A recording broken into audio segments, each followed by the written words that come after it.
Hello students, welcome back to my YouTube channel. My name is Sushil and today we are going to discuss few questions from the NCERT exercise of first chapter of 10th class. I hope you will easily understand the things that I am going to teach you today. I'll do my best.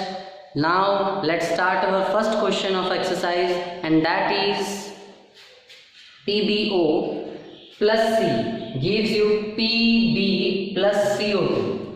Lead oxide plus carbon gives you lead and carbon dioxide. Question is, इसमें हमें option given है. In this question few options are given, तो उन options में से हमें correct option को टिक करना है. तो उन ऑप्शंस में क्या क्या लिखा है मैं आपको बोलकर बता रहा हूँ.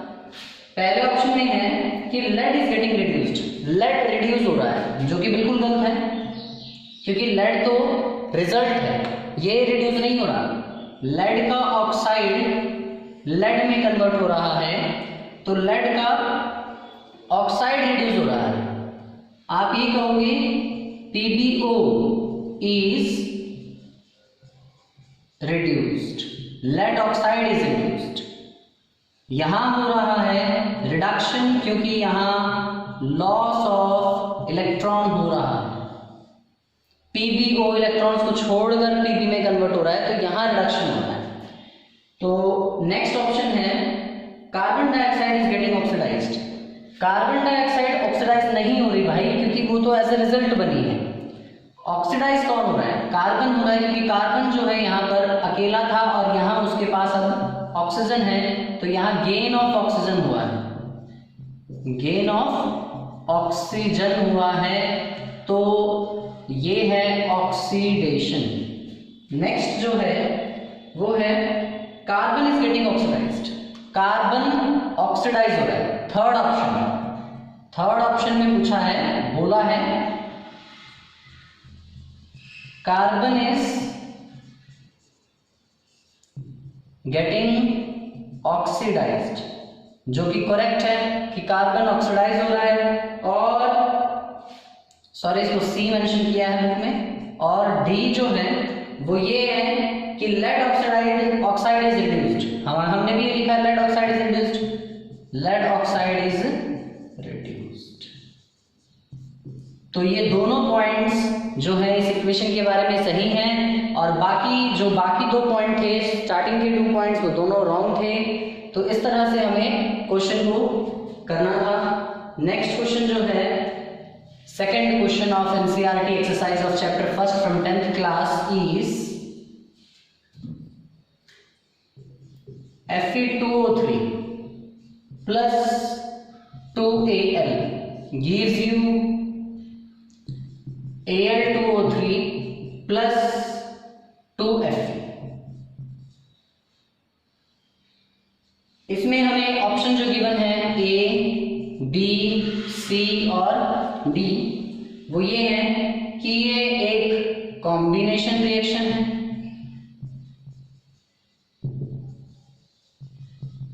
ये एक कॉम्बिनेशन रिएक्शन है, या ये एक डबल डिस्प्लेसमेंट रिएक्शन है, या ये डीकॉम्पोजिशन रिएक्शन है, या ये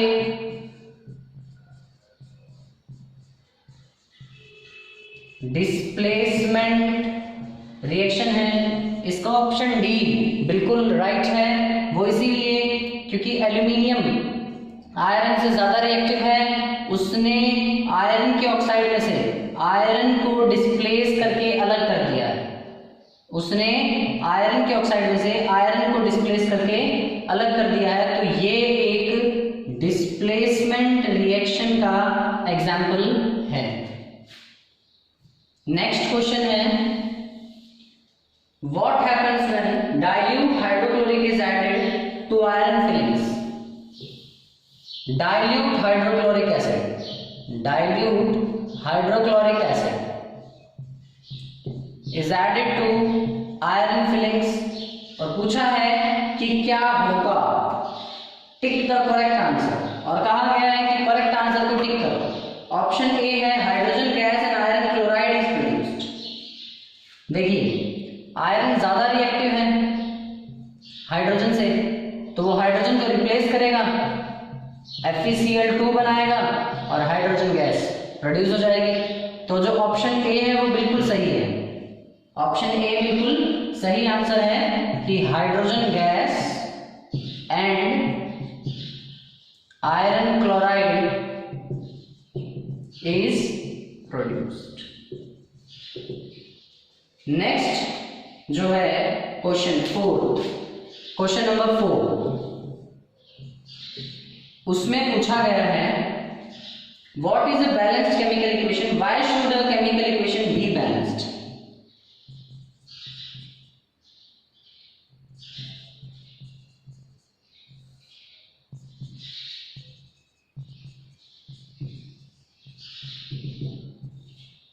बैलेंस्ड केमिकल इक्वेशन क्या है, एक केमिकल इक्वेशन को बैलेंस क्यों होना चाहिए।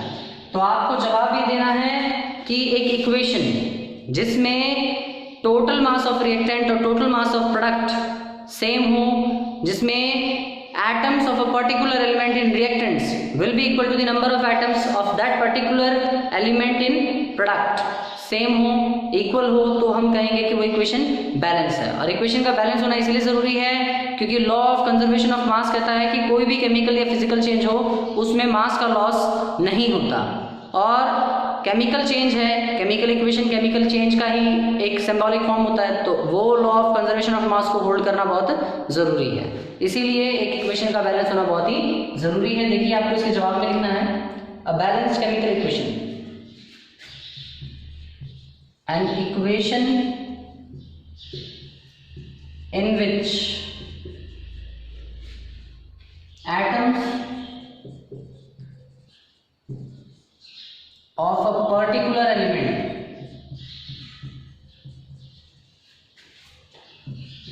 एक पर्टिकुलर एलिमेंट के atoms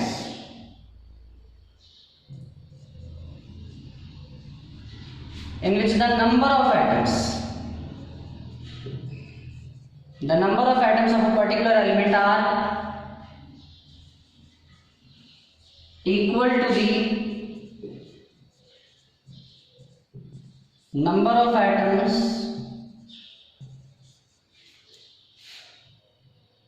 an equation in which the number of atoms of particular element at reactant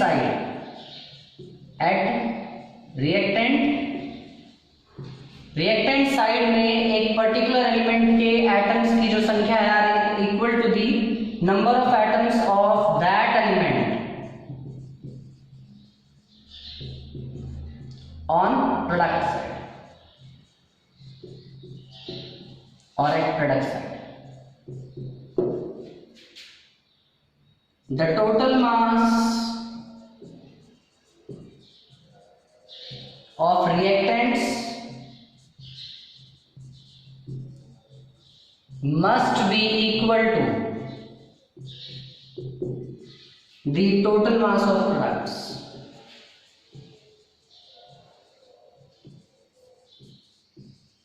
reactants का टोटल मास प्रोडक्ट्स के टोटल मास के इक्वल होना चाहिए। और अगले जो पॉइंट इसमें पूछा है तो बैलेंस्ड केमिकल इक्वेशन की डेफिनेशन है। अगला जो पॉइंट इस क्वेश्चन में पूछा गया है वो ये है why chemical equation should be balanced.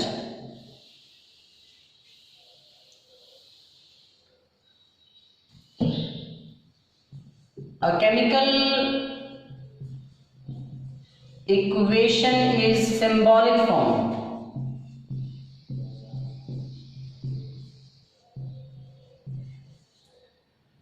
of a chemical change.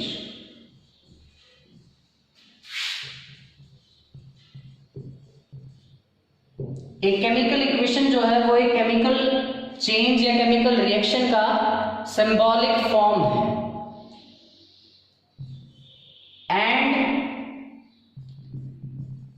It must obey law of conservation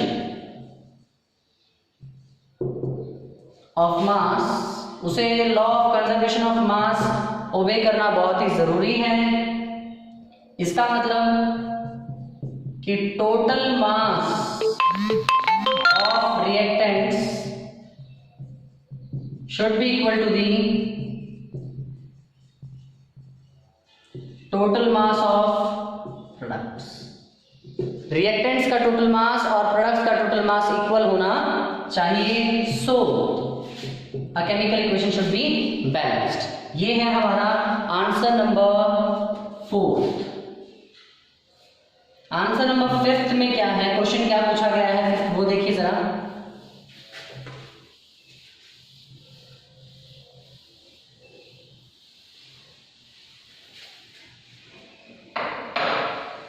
fifth question का ए पार्ट है कि हमें ट्रांसलेट करना है स्टेटमेंट्स को केमिकल इक्वेशन में, और ए पार्ट में बोला है कि hydrogen gas combines with nitrogen to form ammonia. Sentence ये है, hydrogen gas combines with nitrogen to form ammonia. इस सेंटेंस को मैं पहले वर्ड इक्वेशन में बदलता हूं, hydrogen gas plus nitrogen gas, और ये हमें देता है अमोनिया। ये एक वर्ड इक्वेशन मैंने लिख दिया है। हाइड्रोजन गैस का मॉलिक्यूलर फॉर्म H2 है, नाइट्रोजन गैस का मॉलिक्यूलर फॉर्म N2 है, और इनके मिलने से बनता है अमोनिया। अमोनिया का फॉर्मूला होता है NH3, और वो भी एक गैस है। अब देखिए जरा, इसे बैलेंस करने के लिए हम यहाँ 3 लिख दें और यहाँ 2 लिख दें, ये बैलेंस हो जाएगा। क्यों? नाइट्रोजन 2 बार है इसलिए मैंने यहाँ पे 2 लिख दिया। अब यहाँ हाइड्रोजन 2 3 6 हो गया, तो मैंने यहाँ 3 कर दिया, 3 2 6। ये है हमारा फिफ्थ क्वेश्चन का A part. Now let's see B part of fifth question, वो है hydrogen sulphide gas burns in air to give water and sulphur dioxide. Hydrogen sulphide gas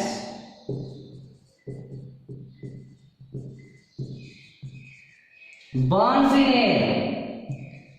air में जलती है, यानी कि हवा का कौन सा पोर्शन जलाने में हेल्पफुल है? ऑक्सीजन।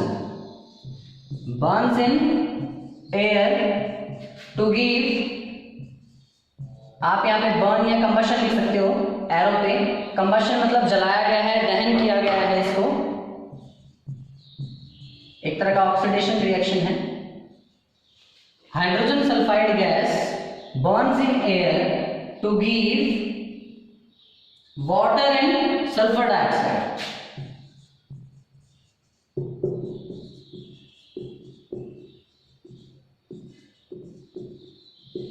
देखिए हाइड्रोजन सल्फाइड गैस का फॉर्मूला है H2S।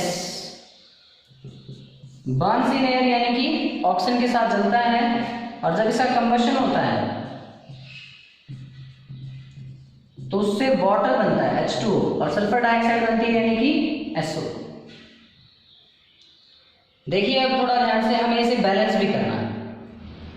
सेंटेंस दोबारा रीड करके बता रहा हूं मैं आपको। आपको गिवन है hydrogen sulphide gas burns in air, air में जलती है यानी कि ऑक्सीजन में जलती है, to give water and sulphur dioxide, ताकि वाटर और सल्फर डाइऑक्साइड बन सके। अब हमें इसे बैलेंस्ड फॉर्म में कन्वर्ट करना है। तो सबसे बड़ी प्रॉब्लम आ रही है ऑक्सीजन के साथ। ऑक्सीजन यहाँ पे 2 है, और यहाँ पर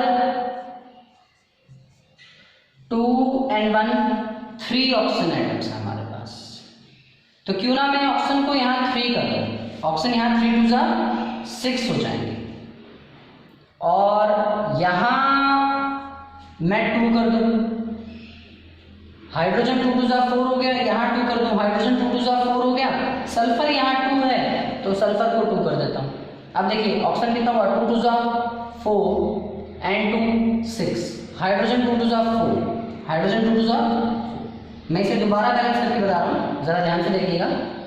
मैंने क्या किया है, जनरली अगर देखें तो मेरे हाइड्रोजन भी बैलेंस्ड है, सल्फर भी बैलेंस्ड है। डिस्टर्बेंस हो रही है ऑक्सीजन की, और ऑक्सीजन को बैलेंस करने के लिए मैंने इसे यहाँ पे 3 कर दिया। ये हो गया 3 2 6। 3 2 जा 6। अब ये बैलेंस उस साइड हो, उसके लिए मुझे यहां 2 कर देना चाहिए ताकि हाइड्रोजन जितने हैं वो डबल हो जाए, सल्फर जितने हैं डबल हो जाए। यहां पर भी 2 हो जाएगा और यहां पे भी 2 हो जाएगा। हाइड्रोजन 2 2 जा 4, हाइड्रोजन 2 2 जा 4, सल्फर 2 सल्फर 2। ऑप्शन आप देखना जरा, 2 यहां से और 2 2 जा 4, 4 and 2 6, 3 2 जा 6। ये हो गया बैलेंस केमिकल इक्वेशन 5th का बी पार्ट कवर हुआ है ये। अब आगे देखिए जरा, अब हम देखते हैं सी पार्ट 5th क्वेश्चन का।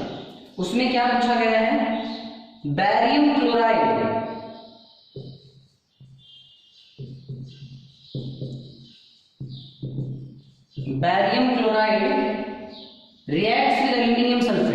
reacts with aluminium sulfate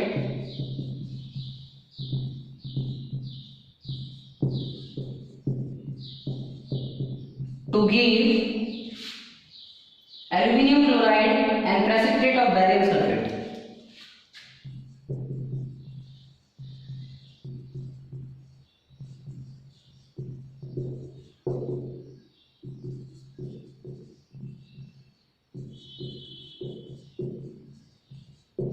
इसी के प्रेसिपिटेट बताए हैं, बाकी सब एक्वस में होंगे फिर, क्योंकि ये कहा है कि ये इनसॉल्युबल पार्टिकल बनेंगे, जिसका मतलब ये सॉल्युबल सॉल्यूशन है, सब कुछ घुला हुआ होगा पानी में। अब देखिए बैरियम पर चार्ज होता है 2 पॉजिटिव और क्लोराइड Cl नेगेटिव।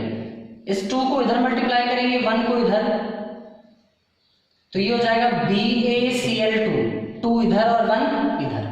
ये बैरियम क्लोराइड का फॉर्मूला है। एल्यूमिनियम सल्फेट, एल्यूमिनियम पर हमेशा 3 पॉजिटिव और सल्फेट SO4 2 नेगेटिव। इसका 2 इसके पैर में, इसका यहाँ पे 3 जो है ये यहाँ, ये हो जाएगा Al2 SO4 थ्राइस। ठीक है, ये सिर्फ आपको समझाने के लिए लिखा जा रहा है, कोई लिखना नहीं है, ये भी एक्वस है। इसके रिजल्ट से जो एल्यूमिनियम क्लोराइड बनता है, देखिए एल्यूमिनियम के ऊपर हमेशा 3 पॉजिटिव है और क्लोराइड Cl नेगेटिव है, इसका 3 इधर और 1 इधर, ये बन जाएगा AlCl3 aqueous plus barium sulphate. Barium के ऊपर charge Ba2 positive, sulphate SO4 2 negative, 2 नीचे लो कैंसिल करो, 1 1 क्रॉस मल्टीप्लाई करो तो एज इट इज आ जाएगा BaSO4 सॉलिड। देखिए जरा ये बैलेंस्ड है या नहीं। यहां एल्यूमिनियम ट्वाइस है और यहां पर 1 टाइम है, write to here to balance it. अब देखिए यहां क्लोरीन 2 है, यहां 3 2 जा 6 है, तो यहां 3 कर दीजिए ताकि क्लोरीन 2 3 जा 6 हो जाए। यहां बैरियम 3 हो गया तो बैरियम को भी 3 कर दिया। SO4 पूरा 3 बार था, SO4 पूरा 3 बार है। अब ये बैलेंस्ड केमिकल इक्वेशन हो गया है। ठीक है, नेक्स्ट जो है डी पार्ट 5th क्वेश्चन का, वो ये है कि पोटाशियम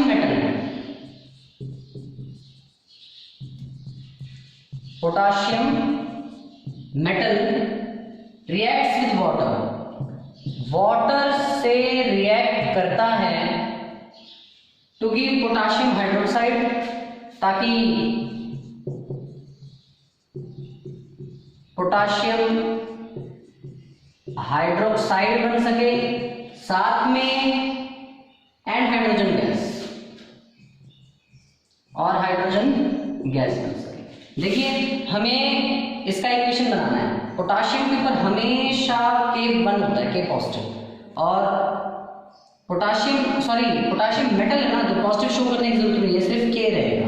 पोटाशियम मेटल क्या रहता है, सिर्फ K सॉलिड प्लस वाटर हुआ H2 लिक्विड, और उन्होंने दिया पोटाशियम हाइड्रोक्साइड KOH। जब इन दोनों को रिएक्ट करवाया, पोटाशियम हाइड्रोक्साइड KOH होता है, ये बताना है पोटाशियम के ऊपर पॉजिटिव, OH पर नेगेटिव, KOH बन जाएगा, साथ में हाइड्रोजन गैस रिलीज हो जाएगी। हमें इसे बैलेंस करना है, मैं यहाँ 2 लिख देता हूँ, ये भी 2 टाइम्स हो गया, पोटाशियम 2 पोटाशियम 2। अब हाइड्रोजन देखो, 2 2 जा 4, 2 2 जा 4, ऑक्सीजन 2 ऑक्सीजन 2। ये हमारा 5th क्वेश्चन यहाँ से कंप्लीट होता है। सिक्स्थ क्वेश्चन में भी हमें कुछ इक्वेशन दी हैं और हमें उन्हें बैलेंस करना है। देखिए ये जो लेक्चर है आप लोगों के लिए जिन्होंने चैप्टर के सभी लेक्चर्स देखे हैं और कवर किए हैं उनके लिए बहुत ही बेनिफिशियल होगा, क्योंकि इसमें आपको एनसीईआरटी क्वेश्चंस में एक्सरसाइज में जितने भी प्रॉब्लम्स हैं वो सारे सॉल्व करके दे रहा हूं मैं और उनको समझाने की कोशिश भी कर रहा हूं कि हर एक बच्चे को समझ में आ जाए। तो ये आपके लिए बहुत ही इंपॉर्टेंट लेक्चर होगा। इसमें बहुत सारी क्वेश्चन प्रैक्टिस हो रही है हमारे, जो हमने कंसेप्ट सीखे हैं हम उनको प्रैक्टिस कर रहे हैं यहाँ पर। तो आप थोड़ा ध्यान से देखें और इस वीडियो को एंड तक देखें। देखिए नेक्स्ट क्वेश्चन है हमारा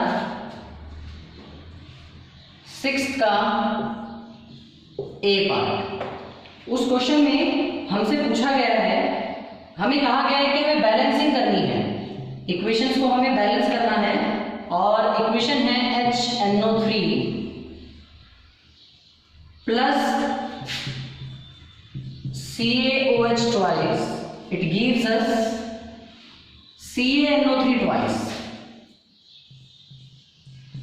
CaNO3 twice plus H2। हमें इस इक्वेशन को बैलेंस करना है। हमें ये साफ दिख रहा है कि NO3 यहाँ पे 2 बार है और मैं यहाँ पे अगर 2 लिख देता हूँ तो NO3 कितना हो गया, 2 बार हो गया। कैल्शियम दोनों तरफ एक बार है और यहाँ हाइड्रोजन देखा जाए तो हाइड्रोजन यहाँ कितना हुआ, 2 and 2 4 और यहाँ हाइड्रोजन कितना है, सिर्फ 2। तो क्यों ना यहाँ 2 से मल्टीप्लाई कर देंगे, 2 2 4 हो गया। अब ऑक्सीजन को चेकआउट करें अगर हम, NO3 में तो ऑक्सीजन हम गिन चुके हैं, NO3 2 बार है, NO3 2 बार है, कैल्शियम 1 बार है, कैल्शियम 1 बार है, हाइड्रोजन भी। ये वाले ऑक्सीजन बैलेंस नहीं किया हमने। यहाँ पर ऑक्सीजन कितने हैं, 2 है और यहाँ पर भी ऑक्सीजन कितने हैं, 2। अगर आपको ये मेथड समझ में ना आया हो तो आप इसे कंप्लीट टेबल फॉर्म में भी कन्वर्ट करके कवर कर सकते हो, पर ये जिसको समझ में आने लग जाता है वो ज़्यादा इजी रहता है, बेटर है प्रैक्टिस कर लो तो ज़्यादा अच्छा होगा आपके लिए। देखिए मैं बिल्कुल क्लियरली यहाँ देख रहा हूँ कि NO3 2 बार है, यहाँ NO3 1 बार है, तो मैंने इसके आगे 2 लगा दिया, NO3 2 बार हो गया। उसके बाद H 2 बार है और OH भी 2 बार है, H भी 2 है, OH भी 2 है। तो एक याद रखना बात आप मेरी, H और OH मिलकर बनाते हैं वाटर। H भी 2 बार है, OH भी 2 बार है, तो वाटर कितनी बार बनेगा, 2 बार बनेगा। वाटर भी कितनी बार बनना चाहिए, 2 बार बनना चाहिए। अब देखिए सब कुछ बैलेंस है क्या, NO3 ट्वाइस है, NO3 ट्वाइस है, H2 और 2 4 है, H2 2 4 है, ऑक्सीजन 2 और 3 2 6 है, ऑक्सीजन 3 2 6 और 2, मतलब इधर भी 8 ऑक्सीजन है, इधर भी 8 ऑक्सीजन है। कैल्शियम 1 है, कैल्शियम 1 है, तो इक्वेशन हो गया बैलेंस्ड। बी जो है वो देखिए जरा, उसमें बोला गया है NaOH सोडियम हाइड्रोक्साइड को सल्फ्यूरिक एसिड से रिएक्ट करवाया है, H2SO4 से रिएक्ट करवाया गया है, तो बनता है Na2SO4 प्लस H2। अब देखिए जरा, हमारे पास क्लियरली हमें ये बात दिखाई गई है कि यहाँ Na 2 बार है, तो यहाँ क्यों मैं इसे 2 बार लिखा, पर यहाँ SO4 1 बार है, SO4 यहाँ पर भी 1 बार है। अब बात वही आती है, देखिए H 2 बार और OH 2 बार, तो पानी भी कितनी बार बनेगा, 2 बार। H 2 है, OH 2 है, तो पानी भी 2 होगा। अब देखिए बैलेंस हुआ क्या, 2 Na, पूरा SO4 1 बार, पूरा SO4 1 बार, H 2 और 2 4, H 2 2 4 और ये वाला ऑक्सीजन यहाँ पे 2, ऑक्सीजन 2। अगर आप ओवरऑल ऑक्सीजन चेक करना चाहते हो, 4 और 2 6, 4 और 2 6। नेक्स्ट क्वेश्चन जो है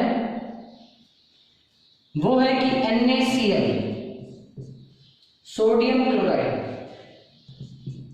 को जब सिल्वर नाइट्रेट से रिएक्ट करवाया जाता है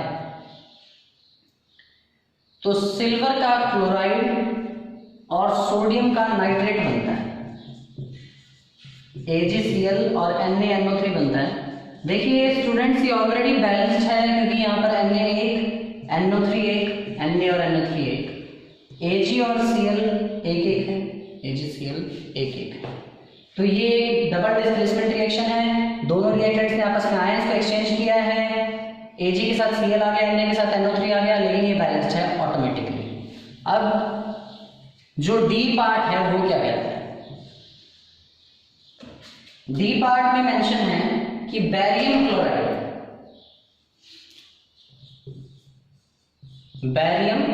क्लोराइड H2SO4 से रिएक्ट करता है। H2SO4 सल्फ्यूरिक एसिड होता है, इसे किंग ऑफ एसिड्स भी कहते हैं, किंग ऑफ एसिड्स। एसिड्स का राजा, अम्लों का राजा, हिंदी में एसिड को अम्ल कहते हैं ना। H2SO4 के साथ जब इसे रिएक्ट करवाते हैं तो ये बनता है BaSO4, ये भी एक तरह का डबल डिस्प्लेसमेंट रिएक्शन है। BaSO4 के प्रेसिपिटेट बन जाते हैं और HCl बन जाता है। और हमें कहा गया है कि आपको इसे बैलेंस करना है, बड़ा इजी से बैलेंस करना। देखिए Ba एक बार है, Ba एक बार है, पूरा SO4 एक बार है, पूरा SO4 एक बार है।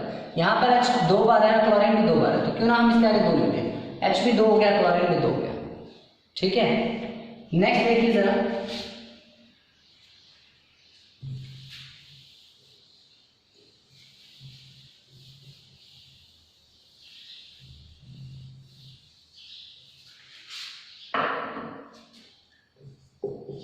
सेवेंथ क्वेश्चन का ए पार्ट जो गिवन है उसमें बोला गया है कि calcium hydroxide, word equation given है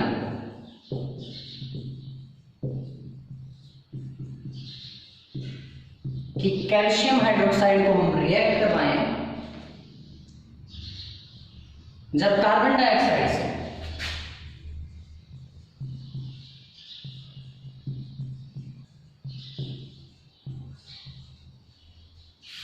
तो बनेगा कैल्शियम कार्बोनेट और water.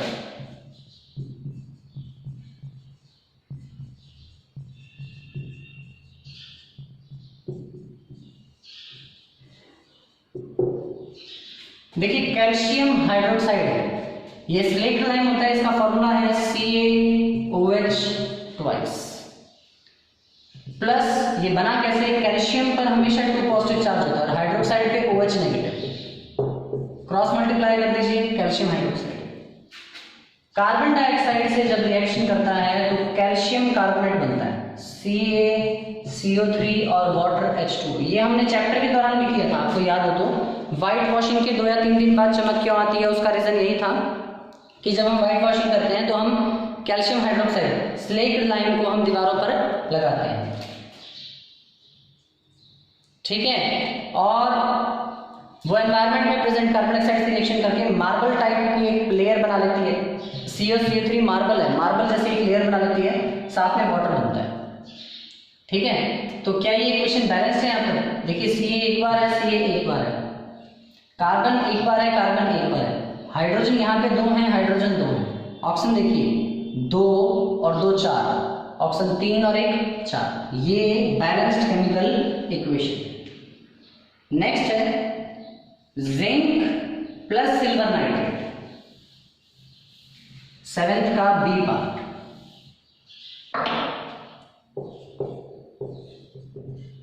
Zinc plus silver nitrate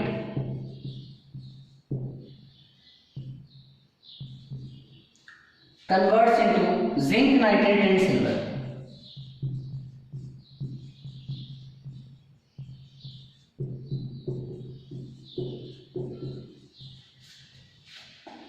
Now the symbol of zinc is Zn, solid, silver nitrate AgNO3, aqueous.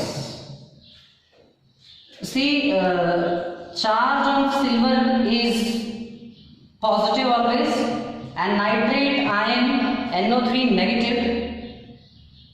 Overall it will be AgNO3. This positive and negative will be cancelled out by each other. They will nullify each other and the overall formula will be AgNO3. Now zinc nitrate. Zinc always carry 2 positive charge. Remember this. Zinc always carry 2 positive charge and then again nitrate. Nitrate NO3 negative. 2 1 cross multiply it. Zinc will be 1 time and NO3 will be twice. Zn NO3 twice.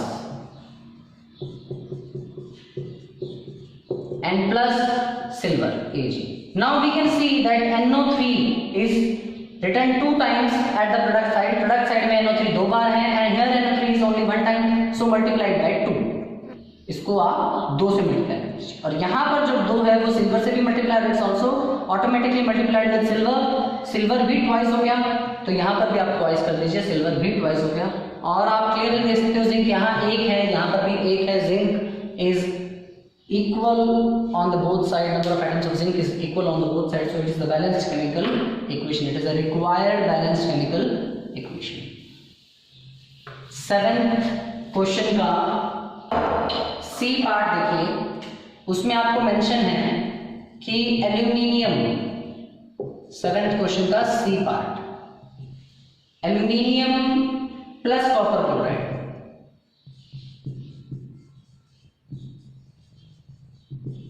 को जब हम react करवाते हैं तो aluminium का chloride और copper बनता है.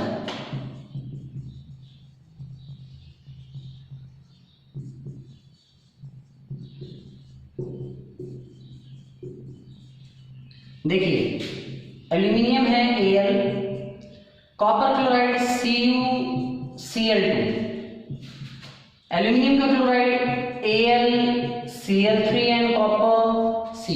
एल्यूमिनियम पर हमेशा 3 पॉजिटिव चार्ज होता है, कॉपर पर यहाँ 2 पॉजिटिव है और क्लोराइड पर नेगेटिव होता है. इनका यूज करके मैंने फॉर्मूले बनाए हैं. अब देखिएगा यहाँ क्लोरीन 2 है, यहाँ क्लोरीन 3 है, क्यों ना मैं इसे 2 से मल्टीप्लाई कर दूं, इसे 3 से. 3 2 6, 3 2 6, क्लोरीन तो दोनों तरफ 6 हो गया. यहाँ कॉपर 3 टाइम्स है, कॉपर 3, यहाँ एल्यूमिनियम 2 टाइम्स है, right, 2 here, aluminium 2 times. Now it is a balanced chemical equation. Next है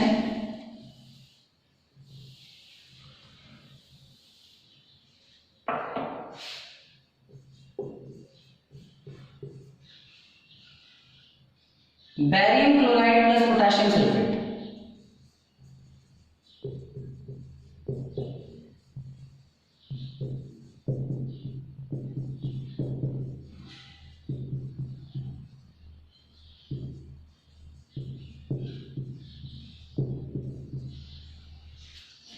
Barium chloride plus potassium sulfate gives barium sulfate and potassium chloride.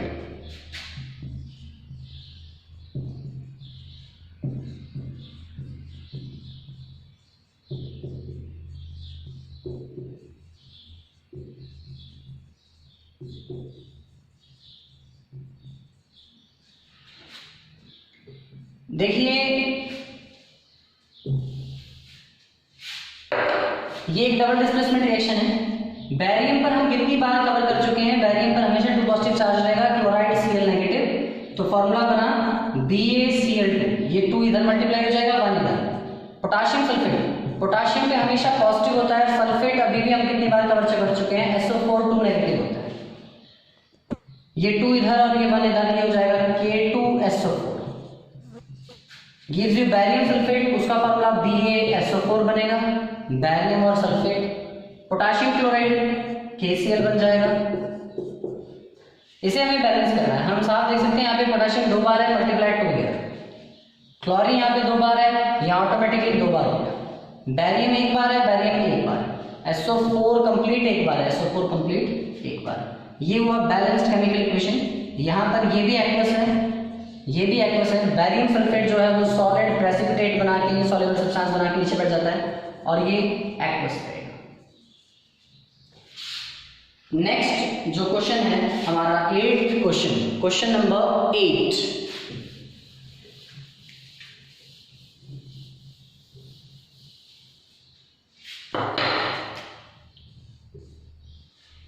उसमें भी इसी तरह की केमिकल इक्वेशन है.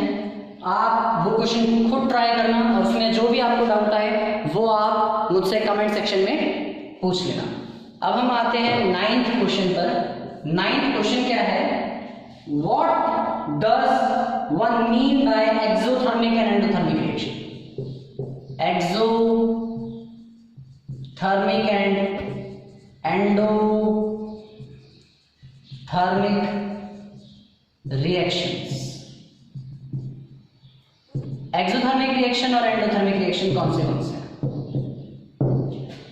एक्सो यानी कि निकल जाना, एंडो यानी कि ले लेना। एक्सोथर्मिक रिएक्शन वो रिएक्शन है जिनमें एनर्जी निकलती है। The reactions in which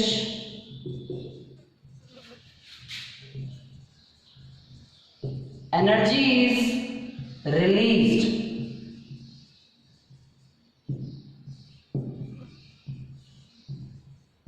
along with the formation of product.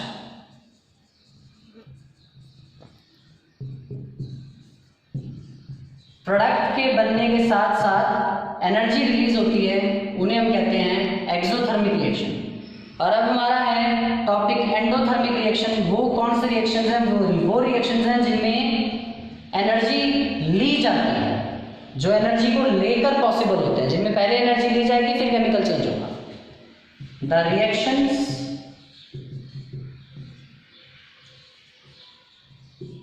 which are accompanied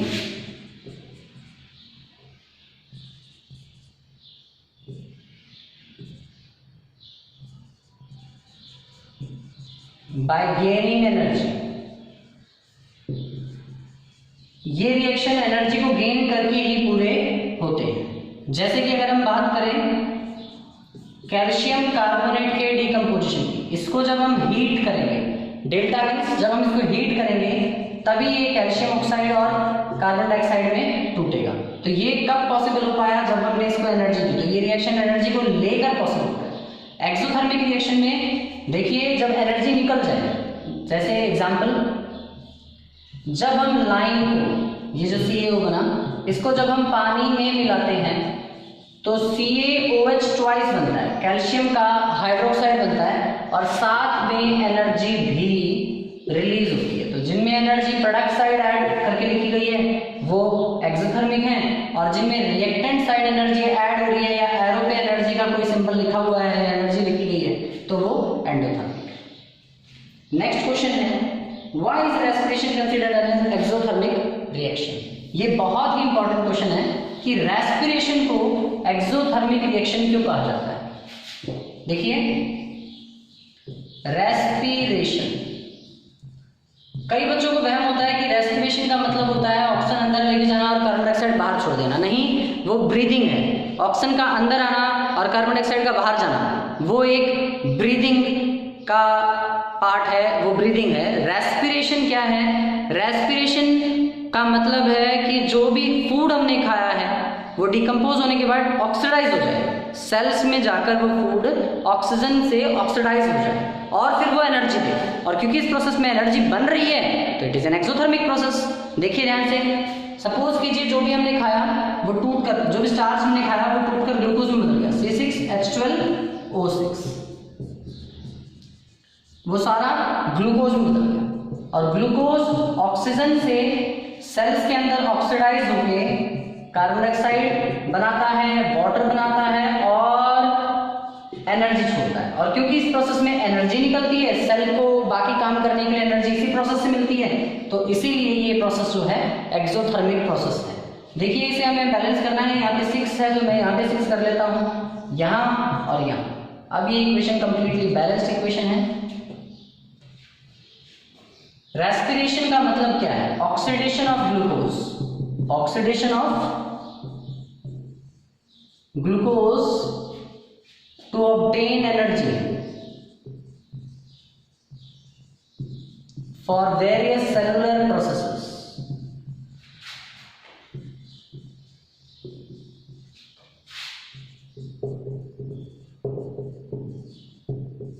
respiration oxidation करना है ग्लूकोज का। हम जब ग्लूकोज का ऑक्सीडेशन कर देते हैं तो उसमें हमें एनर्जी मिलेगी, हमारी सेल्स में क्या मिलेगी? एनर्जी। ताकि एनर्जी मिले अलग अलग सेलुलर एक्टिविटीज के लिए, सेल में जो बाकी काम होने उनके लिए एनर्जी मिले। Because there is the release of energy in this process, so it is called exothermic process. ये लाइन आपको लिख लेनी होगी इसमें। Thank you.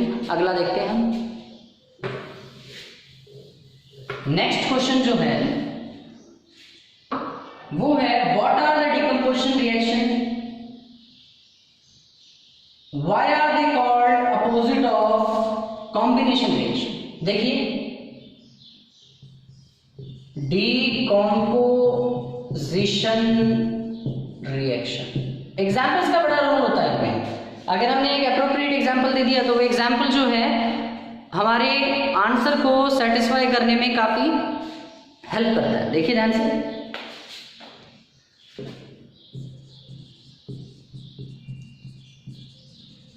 Combination reaction. Combination reactions में H2Cl2 gives you 2 times HCl, या फिर मान लीजिए मैंने लिख दिया है कि 2H2 plus O2 gives 2 times H2O। और डीकॉम्पोजिशन में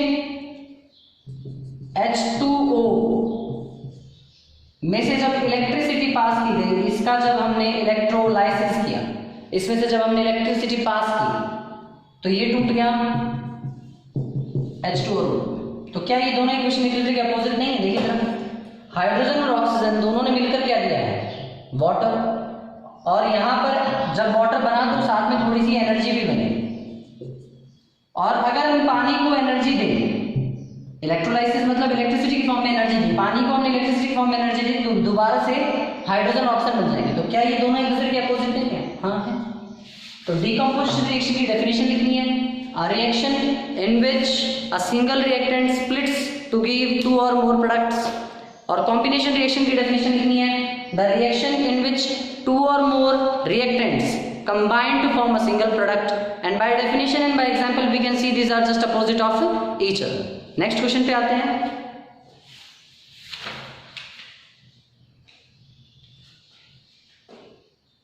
अब कहता है डीकम्पोजिशन की टाइप्स लिखिए। आपको 3 एग्जाम्पल देने हैं क्योंकि डीकम्पोजिशन 3 तरह का है। थर्मल डीकम्पोजिशन, दूसरा इलेक्ट्रोलाइटिक डीकम्पोजिशन, तीसरा फोटोलाइटिक डीकम्पोजिशन। देखिए थर्मल डीकम्पोजिशन में क्या है, एनर्जी हीट के फॉर्म में सप्लाई की जाती है। जैसे कैल्शियम कार्बोनेट को हमने हीट के फॉर्म में एनर्जी दी तो वो डीकम्पोज हो गया कैल्शियम में, कैल्शियम ऑक्साइड और कार्बन डाइऑक्साइड। इलेक्ट्रोलाइटिक डीकम्पोजिशन में हम इलेक्ट्रिसिटी के फॉर्म में एनर्जी देते हैं, तब जाके लाइटिक यानी कि लाइसिस होता है, ब्रेकअप होता है, स्प्लिटिंग होती है मॉलिक्यूल की। मैंने वाटर मॉलिक्यूल लिया और उसका इलेक्ट्रोलाइसिस कर दिया, वाटर का इलेक्ट्रोलाइसिस कर दिया तो ये 2 वाटर मॉलिक्यूल्स टूट जाएंगे H2 में और नेक्स्ट है फोटोलाइटिक डीकम्पोजिशन। देखिए जो AgBr है, सिल्वर ब्रोमाइड है, जब उस पर सनलाइट गिरती है तो वो सिल्वर और ब्रोमीन में कन्वर्ट हो जाता है। ये equation black and white photography में यूज होती है और यहाँ पर फोटो वर्ड का मतलब ही है सनलाइट या लाइट। फोटो का मतलब होता है लाइट, प्रकाश। प्रकाश के रूप में ऊर्जा देकर हमने डीकम्पोजिशन किया, इलेक्ट्रिसिटी विद्युत के रूप में ऊर्जा देकर हमने डीकम्पोजिशन किया, थर्मल हीट ऊष्मा के रूप में हमने ऊर्जा देके डीकम्पोजिशन किया। तो ये 3 तरह के डीकम्पोजिशन रिएक्शन है। अगर इनकी डेफिनेशन पूछी जाती है तो वो भी दी जा सकती है। The thermal decomposition, the decomposition reaction in which energy is supplied in the form of heat। electrolytic decomposition, then decomposition reaction in which energy is supplied in the form of electricity। और photolytic decomposition, the decomposition reaction in which energy is supplied in the form of light। ये हमारा 12वां question का होता है। अब 13th question, 13वां question जो है वो क्या है, What is the difference between displacement and double displacement reaction? कहता है डिस्प्लेसमेंट रिएक्शन क्या है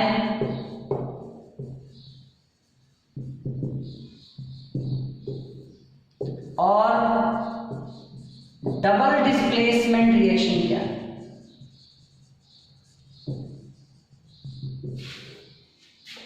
डिस्प्लेसमेंट में क्या होता है? The reaction in which a more reactive element displaces the less reactive from its salt solution. ज्यादा रिएक्टिव चीज कम रिएक्टिव को उसके सॉल्ट सॉल्यूशन से डिस्प्लेस कर देती है।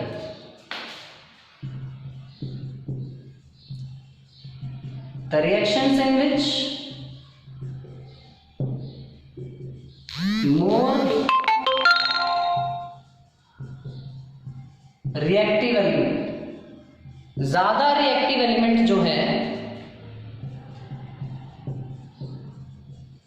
Displaces the less reactive element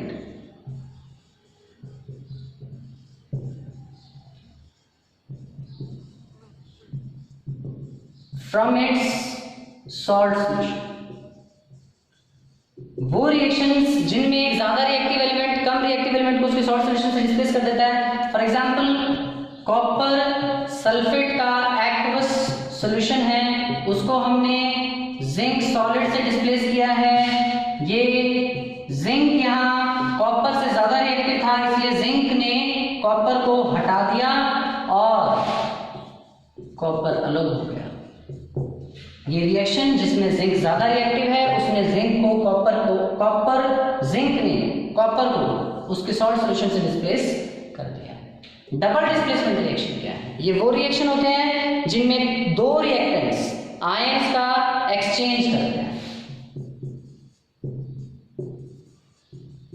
the reactions in which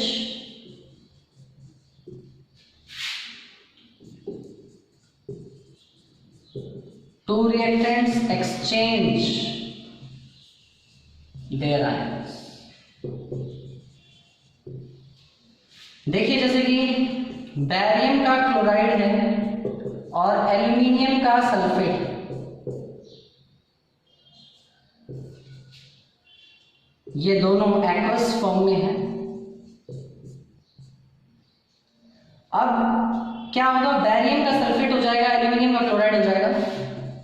barium sulphate precipitate बनाकर नीचे बैठ जाएगा सॉलिड में, प्लस एल्यूमिनियम का क्लोराइड AlCl3 एक्वस रहेगी।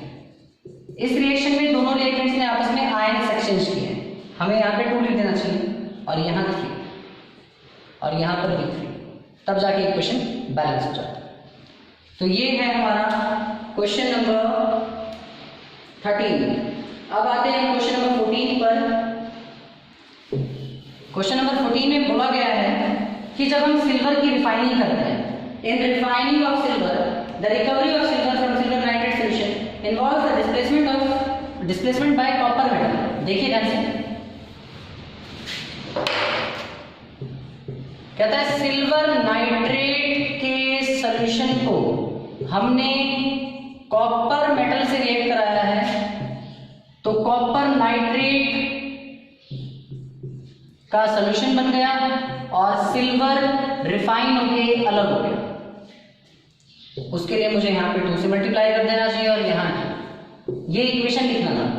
क्वेश्चन ये है कि इन रिफाइनिंग ऑफ सिल्वर, सिल्वर को रिफाइन करके प्योर फॉर्म में ऑब्टेन करने के लिए उसके सिल्वर नाइट्रेट के सॉल्यूशन को कॉपर से रिएक्ट करवाया गया। सिल्वर नाइट्रेट को जब कॉपर से रिएक्ट करवाया तो कॉपर ने सिल्वर कम रिएक्टिव है उसे डिस्प्लेस कर दिया और कॉपर नाइट्रेट बन गया। कॉपर ने सिल्वर को हटाया, उसको अलग किया और उसकी जगह खुद ले ली, कॉपर नाइट्रेट बना दिया। कॉपर नाइट्रेट और सिल्वर अलग हो गया। नेक्स्ट क्वेश्चन है, what do you mean by precipitation reaction? Give one example. हमारी जो डेफिनेशन है क्वेश्चन नंबर 15 में वो है precipitation reaction.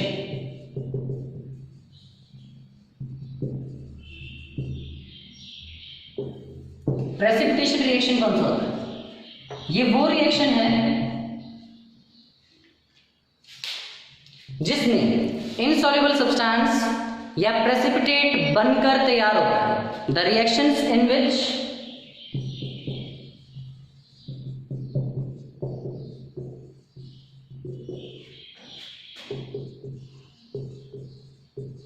insoluble PPT is formed।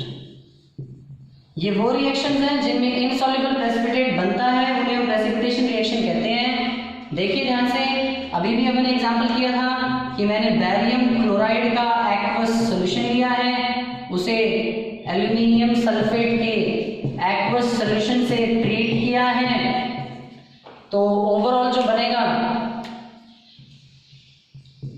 वो बैरियम का सल्फेट होगा। बैरियम का सल्फेट जो कि सॉलिड प्रेसिपिटेट बनकर नीचे बैठ जाता है, प्लस एल्यूमिनियम का क्लोराइड बनेगा।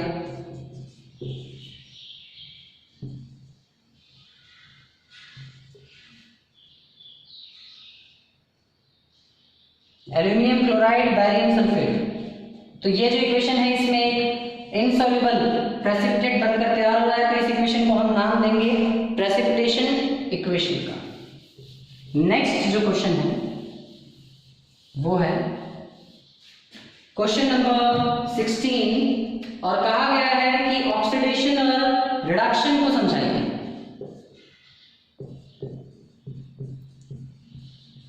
ऑक्सीडेशन और रिडक्शन। ऑक्सीडेशन होता है गेन ऑफ ऑक्सीजन और लॉस ऑफ हाइड्रोजन। ऑक्सीजन का गेन होना या हाइड्रोजन का लॉस होना ऑक्सीडेशन। रिडक्शन क्या है?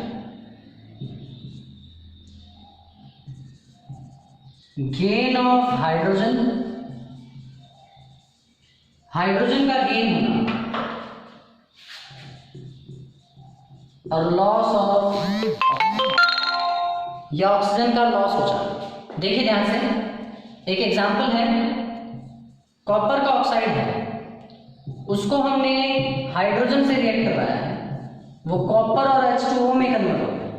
हम यहां बिल्कुल क्लियरली देख सकते हैं हाइड्रोजन के पास ऑक्सीजन नहीं था और अब ऑक्सीजन आ गया है, तो यहां क्या हो गया? ऑक्सीडेशन।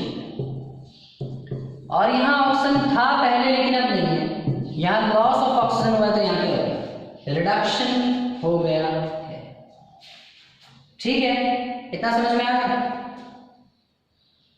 ये है एक रेडॉक्स रिएक्शन का एग्जांपल, जिसमें रिडक्शन और ऑक्सीडेशन दोनों हो रहे हैं। रिडक्शन और ऑक्सीडेशन दोनों हो रहे हैं। कॉपर का ऑक्साइड ऑक्सीजन को छोड़ रहा है और कॉपर में कन्वर्ट हो रहा है, तो यहां हो रहा है रिडक्शन, और हाइड्रोजन ऑक्सीजन को गेन कर रहा है, तो यहां हो रहा है ऑक्सीडेशन। ठीक है, अब जो नेक्स्ट एग्जांपल है वो थोड़ा ध्यान से देखिएगा।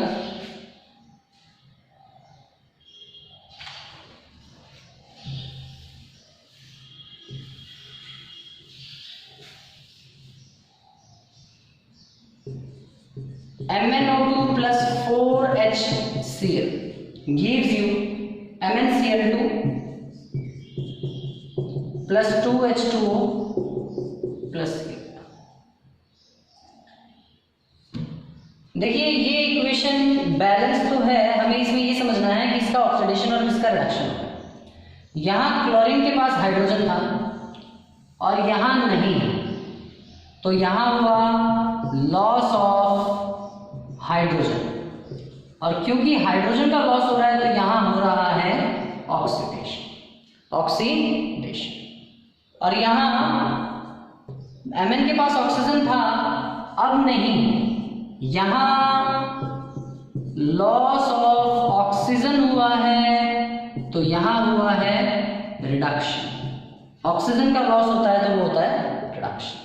तो यही पूछा गया था इस क्वेश्चन में कि आपको हाइड्रोजन के लॉस और ऑक्सीजन के लॉस और गेन की टर्म्स में ऑक्सीडेशन और रिडक्शन समझाना है। ये दो एग्जांपल लिख के हम इसे समझा सकते हैं।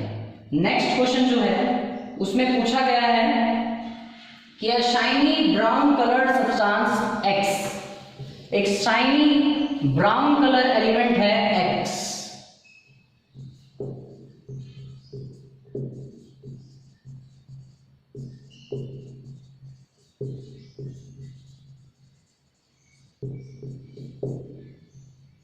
X जो है वो एक शाइनी ब्राउन कलर्ड एलिमेंट है।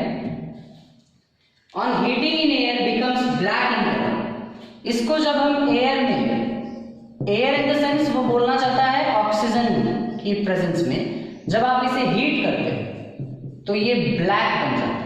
ऑब्वियस है, एक्स को जब आप ऑक्सीजन के साथ हीट करोगे तो ऑक्साइड ऑफ एक्स बनेगा। एक्स का जो ऑक्साइड है उसका कलर है ब्लैक। आपसे पूछा गया है कि वो एक्स कौन है, वो एक्स है कॉपर। हमें पता होना चाहिए तांबा, कॉपर, इसका कलर होता है ब्राउन। और जब हम इसे ऑक्सीजन के साथ गर्म करते हैं तो ये कॉपर ऑक्साइड में बदल जाता है, जो कि ब्लैक कलर का होता है। आपसे यही पूछा गया था कि वो एक्स कौन है, कॉपर है, और वो जो ब्लैक कलर कंपाउंड बनेगा वो कौन है, कॉपर का ऑक्साइड। समझ गए आप ये चीज? तो हमारा क्वेश्चन नंबर 17 भी कवर होता है। अब हम आते हैं क्वेश्चन नंबर 18 पर। क्वेश्चन नंबर 18 में पूछा गया है ऑयल और फैट कंटेनिंग आइटम्स को नाइट्रोजन गैस से फ्लश क्यों किया जाता है। ऑयल और फैट्स कंटेनिंग आइटम्स को के पैकेट्स को नाइट्रोजन गैस से क्यों भरा जाता है? क्योंकि नाइट्रोजन एक इनर्ट गैस है, रिएक्शन नहीं करती। दूसरा प्रिजर्वेटिव है, खाने को खराब होने से बचाती है। खाना मॉइस्चर से और ऑक्सीडेशन से बचा रहता है तो रैंसिड नहीं होता। नमकीन, कुरकुरे, लेज वगैरह रैंसिड ना हो, ऑक्सीडाइज होकर खराब ना हो, इसीलिए उन्हें नाइट्रोजन से भरा जाता है। उनके पैकेट्स को नाइट्रोजन से भरा जाता है। नेक्स्ट क्वेश्चन है, कोरोजन और रैंसिडिटी की डेफिनेशन समझाइए।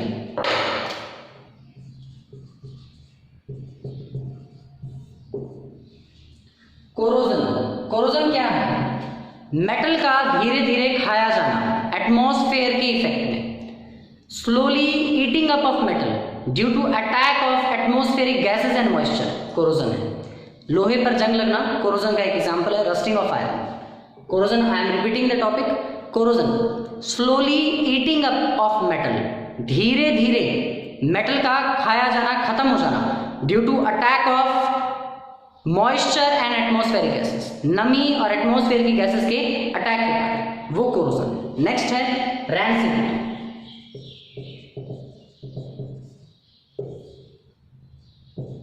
Change in smell and taste of food, food के स्मेल और टेस्ट का चेंज हो जाना ड्यू टू इट्स ऑक्सीडेशन, उसके ऑक्सीडाइज हो जाने के कारण कहलाता है रैंसिडिटी।